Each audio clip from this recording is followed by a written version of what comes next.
দাদা বাবু, তোমার দুটি পায়ে পড়ি, আমাকে কিচ্ছু দিতে হবে না। তোমার ভাই বলছি, আমার জন্য কাউকে কিচ্ছু ভাবতে হবে না, কিচ্ছু না, কিচ্ছু না।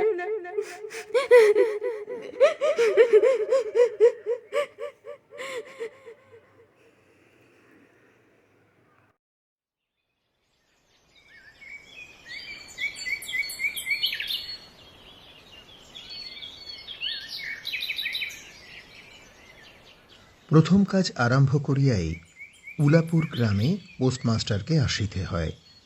গ্রামটি অতি সামান্য, নিকটে একটি নীলকুঠি আছে।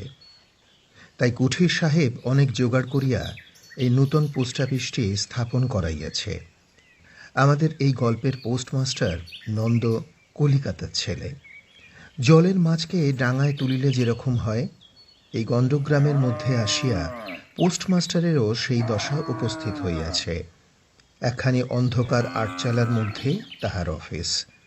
অদূরে একটি পানা পুকুর এবং তার চারিধারে জঙ্গল। কুঠির গোমস্তা প্রভৃতি যে সকল কর্মচারী আছে, তাহাদের ফুরসত প্রায় নাই এবং তাহারা ভদ্রলোকের সহিত মিশিবার উপযুক্ত নহে। বিশেষত কলিকাতার ছেলে ভালো করিয়া মিশিতে জানে না। অপরিচিত স্থানে গেলে হয় উদ্ধত নয় অপ্রতিভ হইয়া থাকে। এই কারণে স্থানীয় লোকের সহিত তাহার মেলামেশা হইয়া ওঠে না। অথচ হাতে কাজের অধিক নাই। কখনো কখনো দু একটা কবিতা লিখিতে চেষ্টা করেন। তাহাতে এমন ভাব ব্যক্ত করিয়াছেন যে সমস্ত দিন তরুপল্লবের কম্পন এবং আকাশের মেঘ দেখিয়া জীবন বড় সুখে কাটিয়া যায়। কিন্তু অন্তর্যামী জানেন, যদি আরব্য উপন্যাসের কোনো দৈত্য আসিয়া এক রাত্রের মধ্যে এই শাখাপল্লব সমেত সমস্ত গাছগুলি কাটিয়া পাকা রাস্তা বানাইয়া দেয় এবং সারি সারি অট্টালিকা আকাশের মেঘকে দৃষ্টিপথ হইতে রুদ্ধ করিয়া রাখে, তাহা হইলে এই আদমরা ভদ্র সন্তানটি পুনশ্চ নবজীবন লাভ করিতে পারে। পোস্টমাস্টারের বেতন অতি সামান্য, নিজে রাঁধিয়া খাইতে হয় এবং গ্রামের একটি পিতৃমাতৃহীন অনাথা বালিকা তাহার কাজকর্ম করিয়া দেয়। চারিটি চারিটি খাইতেও পায়। মেয়েটির নাম রতন, বয়স 12-13। বিবাহের বিশেষ সম্ভাবনা দেখা যায় না। নমস্কার, শ্রবণ সঙ্গীতে আপনাদেরকে স্বাগত। আজ শুনছেন বাংলার তথা বিশ্ববাসীর প্রাণের দেবতা রবীন্দ্রনাথ ঠাকুরের 165তম জন্মজয়ন্তী উপলক্ষে ওনারই লেখা একটি ছোট গল্প, পোস্টমাস্টার।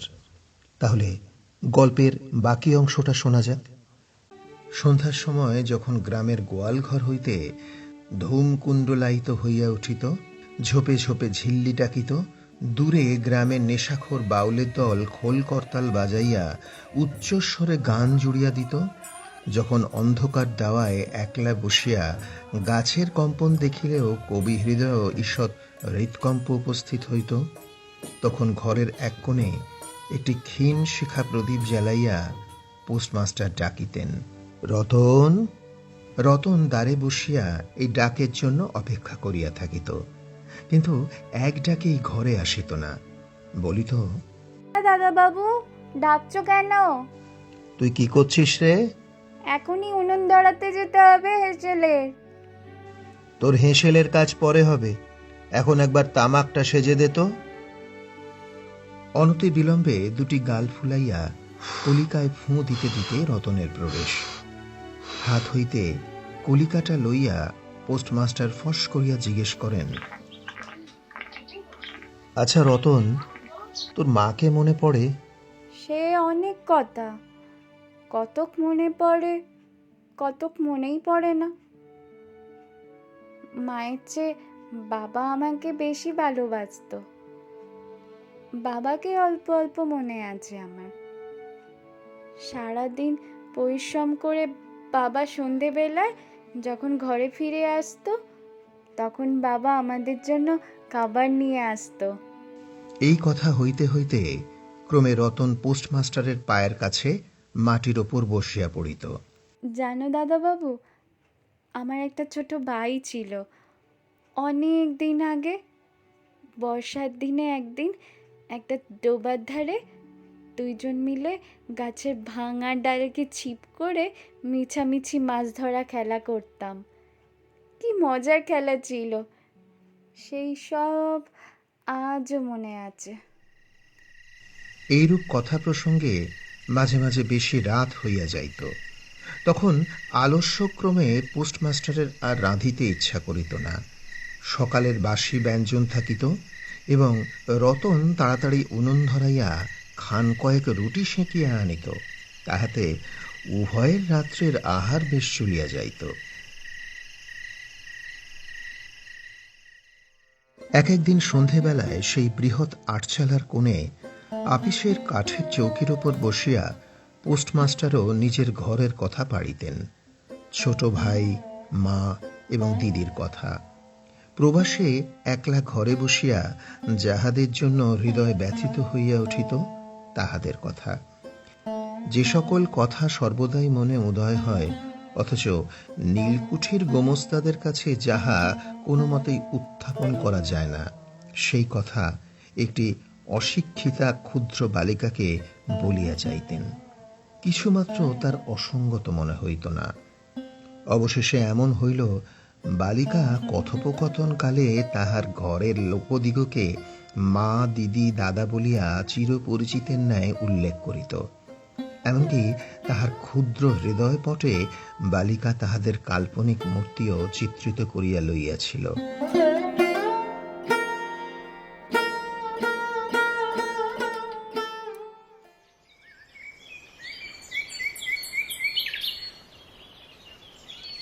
একদিন বর্ষাকালে মেঘমুক্ত দ্বীপ্রহরে ঈষৎতপ্ত সুকোমল বাতাস বহিতেছিল। রৌদ্রে ভিজা ঘাস এবং গাছপালা হইতে এক প্রকার গন্ধ উত্থিত হইতেছিল।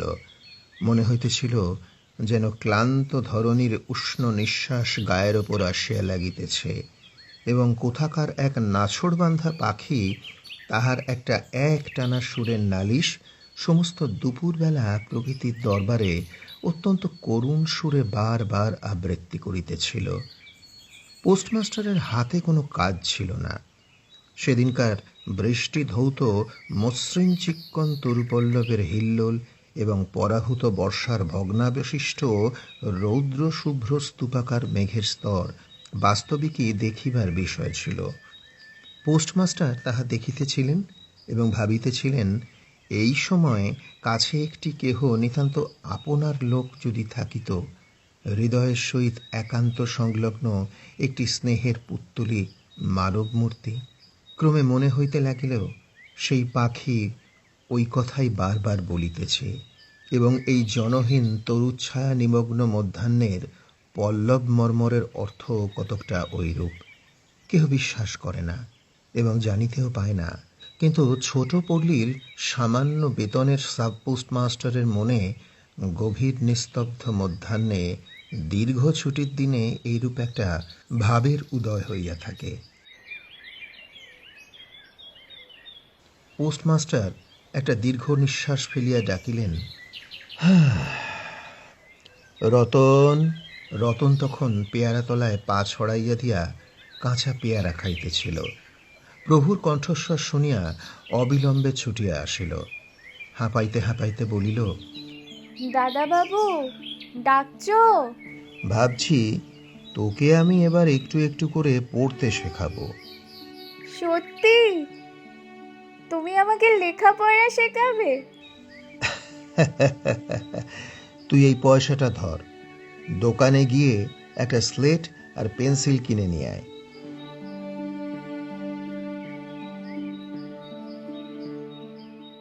সেই দিন সমস্ত দুপুরবেলা নন্দ রতনকে লইয়া স্বরে অ স্বরে আ করিলেন এবং এইরূপে অল্পদিনেই যুক্ত অরে উত্তীর্ণ হইলেন।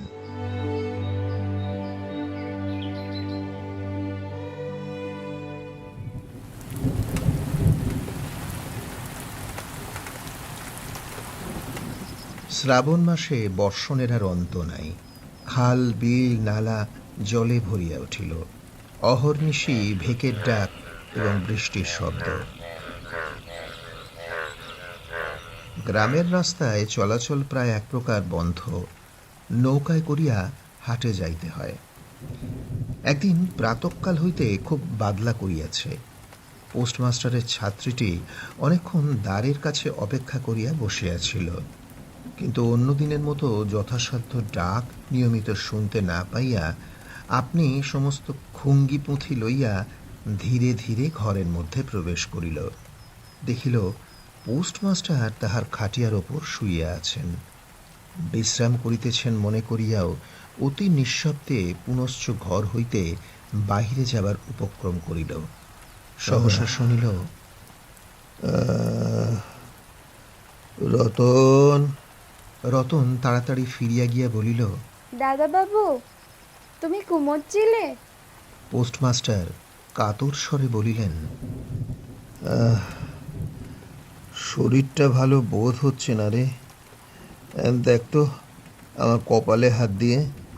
এই নিতান্ত নিঃসঙ্গ প্রবাসে ঘন বর্ষায় রোগকাতর শরীরে একটুখানি সেবা পাইতে ইচ্ছা করে। তপ্ত ললাটের ওপর শাখা পরা কোমল হস্তের স্পর্শ মনে পড়ে। এই ঘোর প্রবাসে রোগ যন্ত্রণায় স্নেহময়ী নারীরূপে জননী ও দিদি পাশে বসিয়া আছেন, এই কথা মনে করিতে ইচ্ছা করে। এবং এ স্থলে প্রবাসীর মনের অভিলাষ ব্যর্থ হইল না। বালিকা রতন তখন আর বালিকা রহিল না। সেই মুহূর্তেই সে জননীর পদ অধিকার করিয়া বসিল। বৈদ্য ডাকিয়া আনিল, যথাসময় বটিকা খাওয়াইল। সারা রাত্রি শিয়রে জাগিয়া রহিল। আপনি পথ্য রাঁধিয়া দিল এবং শতবার করিয়া জিজ্ঞাসা করিল, হ্যাঁ গো দাদাবাবু, একটুখানি ভালো বোধ হচ্ছে কি?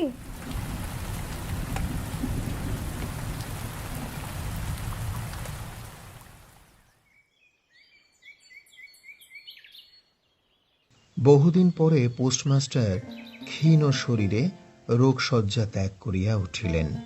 মনে স্থির করলেন, না, আর নয়, এখান হইতে কোনো মতে বদলি হইতে হইবে।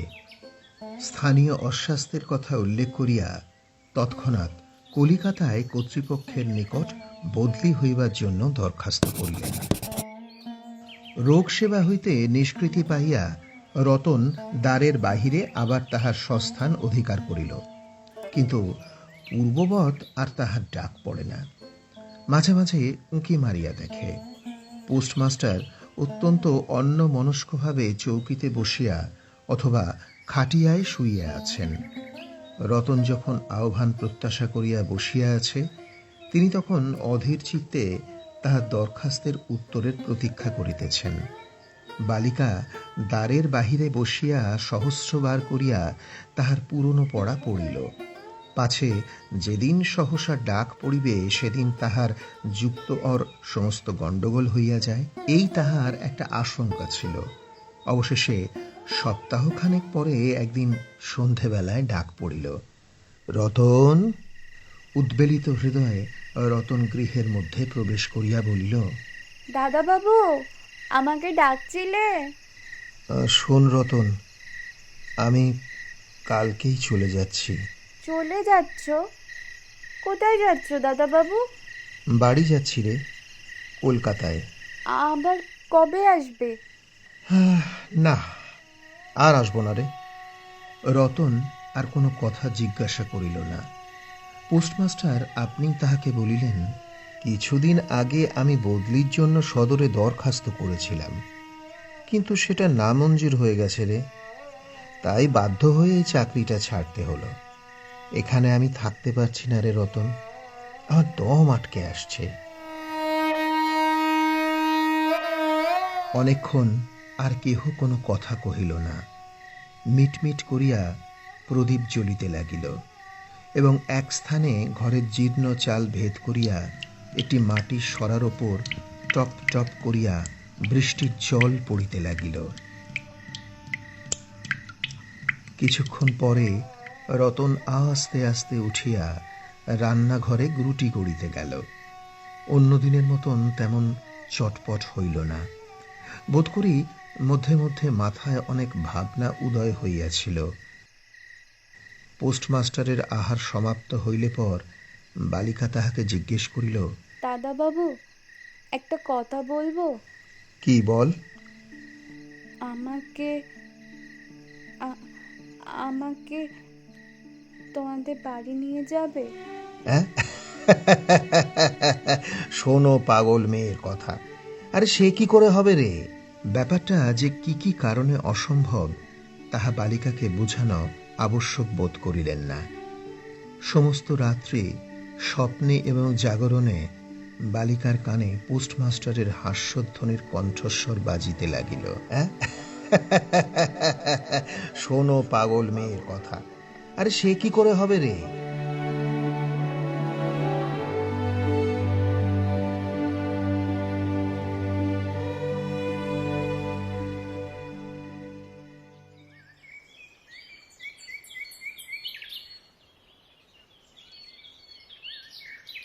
ভোরে উঠিয়া পোস্টমাস্টার দেখিলেন তাহা স্নানের জল ঠিক আছে। কলিকাতার অভ্যেস অনুসারে তিনি তোলা জলে স্নান করিতেন। কখন তিনি যাত্রা করিবেন সে কথা বালিকা কি কারণে জিজ্ঞাসা করিতে পারে নাই। পাছে প্রাতঃকালে আবশ্যক হয়, এই জন্য রতন তত রাত্রে নদী হইতে তার স্নানের জল তুলিয়া আনিয়াছিল।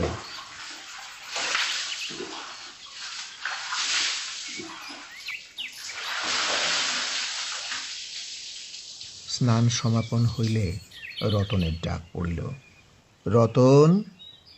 রতন নিঃশব্দে গৃহে প্রবেশ করিল এবং আদেশ প্রতীক্ষায় একবার নীরবে প্রভুর মুখের দিকে চাহিল। পোস্টমাস্টার কহিলেন, শোন রতন, আমার জায়গায় যে লোকটি আসবেন তাকে আমি বলে দিয়ে যাব। তিনি তোকে আমারই মতন যত্ন আত্তি করবেন। আমি যাচ্ছি বলে তোকে কিচ্ছু ভাবতে হবে না।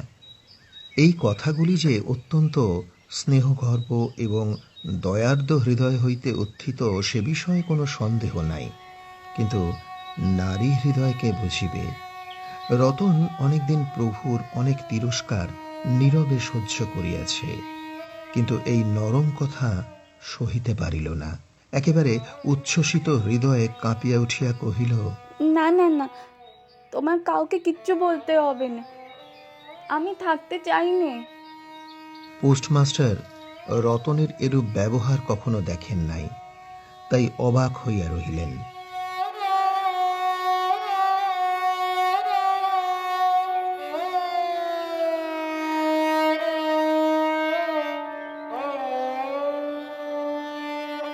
অবশেষে নূতন পোস্টমাস্টার আসিলেন। তাহাকে সমস্ত চার্জ বুঝাইয়া দিয়া পুরাতন পোস্টমাস্টার নদীর ঘাটে যাইবার জন্য প্রস্তুত হইলেন। যাইবার সময় রতনকে ডাকিয়া বলিলেন, রতন, আমি তোকে কখনো কিছু দিতে পারিনি, আজ যাবার সময় তোকে কিছু দিয়ে গেলুম। এই নে, এতে তোর দিন কয়েক চলে যাবে। কিছু পথ খরচ বাদে তাহার বেতনের যত টাকা তিনি পাইয়াছিলেন পকেট হইতে বাহির করিলেন। তখন রতন ধুলায় পড়িয়া তাহার পা জড়াইয়া ধরিয়া কহিল, দাদাবাবু, তোমার দুটি পায়ে পড়ি, তোমার দুটি পায়ে পড়ি, আমাকে কিচ্ছু দিতে হবে না।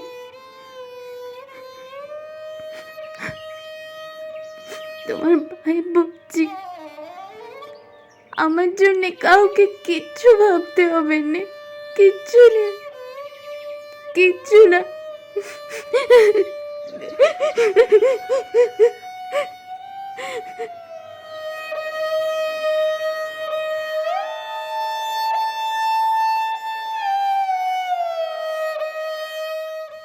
ভূতপূর্ব পোস্টমাস্টার নিঃশ্বাস ফেলিয়া হাতে কার্পেটের ব্যাগ ঝুলাইয়া, কাঁধে ছাতা লইয়া, মুটের মাথায় নীল ও শ্বেতরেখায় চিত্রিত টিনের প্যাটরা তুলিয়া ধীরে ধীরে নৌকাভিমুখে চলিলেন।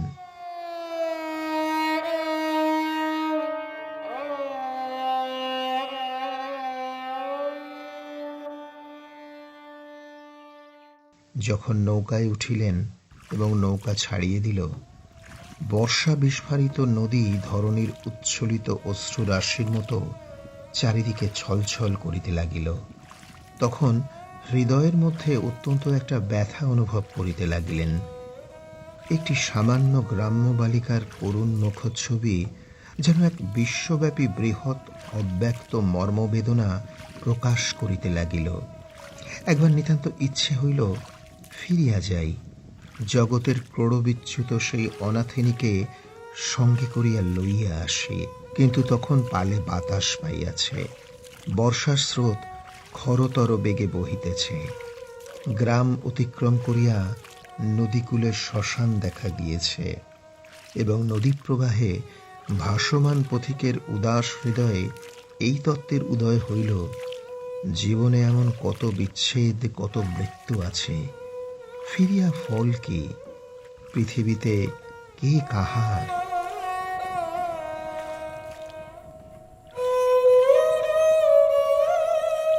কিন্তু রতনের মনে কোনো তত্ত্বের উদয় হইল না। সে সেই পোস্ট অফিসের গৃহের চারিদিকে কেবল অশ্রুজলে ভাসিয়া ঘুরিয়া ঘুরিয়া বেড়াইতেছিল। বোধ করি তাহার মনে ক্ষীণ আশা জাগিতেছিল, দাদাবাবু যদি ফিরিয়া আসে। সেই বন্ধনে পড়িয়া কিছুতেই দূরে যাইতে পারিতেছিল না। হায় বুদ্ধিহীন মানব হৃদয়, ভ্রান্তি কিছুতেই খোঁচে না। যুক্তিশাস্ত্রের বিধান বহু বিলম্বে মাথায় প্রবেশ করে। প্রবল প্রমাণকেও অবিশ্বাস করিয়া মিথ্যে আশাকে দুই পাশে বাঁধিয়া বুকের ভিতরে প্রাণপণে জড়াইয়া ধরা যায়। অবশেষে একদিন সমস্ত নাড়ি কাটিয়া হৃদয়ের রক্ত শুষিয়া সে পলায়ন করে। তখন চেতনা হয় এবং দ্বিতীয় ভ্রান্তিপাশে পড়িবার জন্য চিত্ত ব্যাকুল হইয়া ওঠে।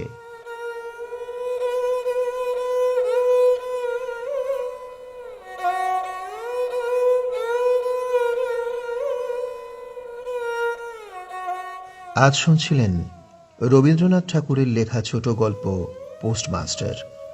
গল্পটি 1298 বঙ্গাব্দে অর্থাৎ ইংরেজির 1891 সালে হিতবাদী পত্রিকায় প্রথম প্রকাশিত হয়।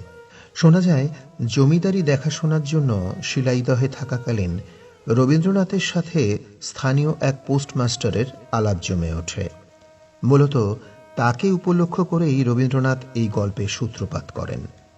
গ্রামীণ জীবনের নিঃসঙ্গতা, শহুরে ও গ্রামীণ সংস্কৃতির বৈপরীত্য এবং অনাথ বালিকা রতন ও পোস্টমাস্টারের মধ্যকার ক্ষণস্থায়ী কিন্তু গভীর মানবিক সম্পর্কের করুণ পরিসমাপ্তি ঘটে এই গল্পের শেষে। রবীন্দ্রনাথের কলমে খুব সুন্দরভাবে ফুটে ওঠে মানুষের বিচ্ছিন্নতা, আশা নিরাশা এবং সম্পর্কের ভাঙা গড়ার এক জীবন্ত ছবি। গল্পটি যদিও আগে বহুবার আপনারা শুনেছেন, কিন্তু আজ শ্রবণ সঙ্গীতে এই গল্পের পরিবেশন আপনাদের কেমন লাগলো লিখে ফেলুন কমেন্ট বক্সে এবং ছড়িয়ে দিন আপনার প্রিয়জনদের মধ্যে। আজকের গল্পে রতনের চরিত্রে ছিলেন পৃথা এবং গল্প পাঠে এবং পোস্টমাস্টারের চরিত্রে ছিলাম আমি প্রবীর। তাহলে আজকের মতো বিদায়। ফিরছি খুব তাড়াতাড়ি এরকমই আকর্ষণীয় আরও একটি গল্পের সাথে। সবাই ভালো থাকবেন, আনন্দে থাকবেন। সকলের শুভ হোক। নমস্কার।